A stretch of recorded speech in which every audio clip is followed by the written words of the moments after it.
Bismillahirrahmanirrahim. Apapun yang aku ucapkan untuk mengurai dan menjelaskan cinta, kala aku tiba dalam cinta, aku malu. Meski uraian dari lidah memperjelas, cinta melampaui semua bahasa tetaplah lebih jelas adanya. Pena melaju cepat dalam menulis, ketika tiba pada cinta, pena pun patah. Akal pikiran pun tidur nyenyak, ibarat keledai di atas lumpur. Hanya cinta yang bisa menjelaskan tentang pecinta dan mencintai. Hanya matahari yang menjadi bukti tentang dirinya sendiri. Jika engkau butuh bukti, jangan palingkan wajahmu dari matahari.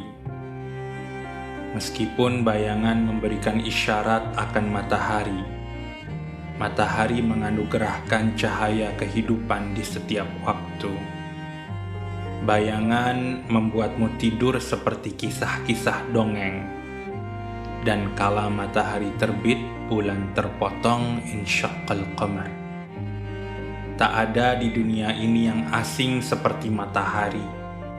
Matahari ruhani ialah abadi. Ia tak punya hari kemarin. Meski matahari jasmani istimewa, masih mungkin untuk merenungkan matahari ruhani mirip semacamnya.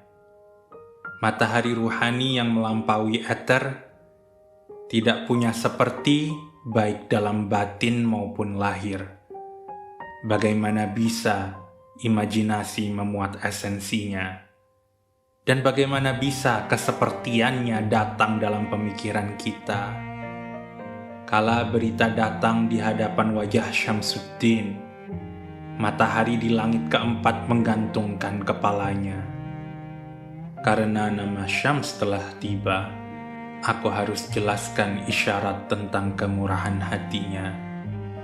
Atas nafas ini, jiwaku menghanguskan jubahku dan menangkap wewangian baju Yusuf. Ia berkata, setelah tahunan pertemanan kita, jelaskan satu keadaan mabuk cinta, agar bisa tertawa langit dan bumi, agar akal dan ruh meningkat berlipat ratusan kali. Jangan bebani aku, karena aku sedang dalam fana, pemahamanku letih, dan aku tak tahu lagi bagaimana cara memuja. Apapun yang dikatakan oleh ia yang belum kembali kepada kesadaran, ketika ia membebani diri atau melebih-lebihkan dengan tinggi hati, tidaklah pantas. Apalah yang bisa kukatakan, pembuluh darahku sudah tak waras untuk menjelaskan tentang sang teman yang melampaui teman. Penjelasan tentang perpisahan dan darah hati ini tinggalkan hingga suatu saat nanti. Dia berkata, berikan aku makanan, sungguh aku lapar. Lekaslah, waktu sungguh pedang yang memotong tajam. Sufi adalah anak sang waktu, wahai kawan. Bukanlah syarat sang jalan ruhani untuk berkata besok saja. Engkau, bukankah dirimu sendiri seorang sufi? Tidak akan ada yang dihasilkan dari penundaan semacam ini. Aku berkata kepadanya, lebih baik rahasia sang teman dirahasiakan, dan dengarkanlah kandungan dalam hikayat ini. Sebaiknya rahasia para pecinta biar diceritakan dalam percakapan kelompok lain saja. Dia berkata, ceritakan saja ia dengan terbuka dan apa adanya. Jangan jadikan aku menunda. Sibak hijab itu dan utarakan kebenaran apa adanya. Karena aku tak berpakaian kala berbaring dengan yang dikagumi. Aku berkata, jika dia telanjang di hadapanmu, engkau takkan bisa bertahan hidup, tidak juga dada maupun pinggangmu. Pintalah harapanmu, namun mintalah secukupnya. Helai jerami menopang gunung takkan bisa.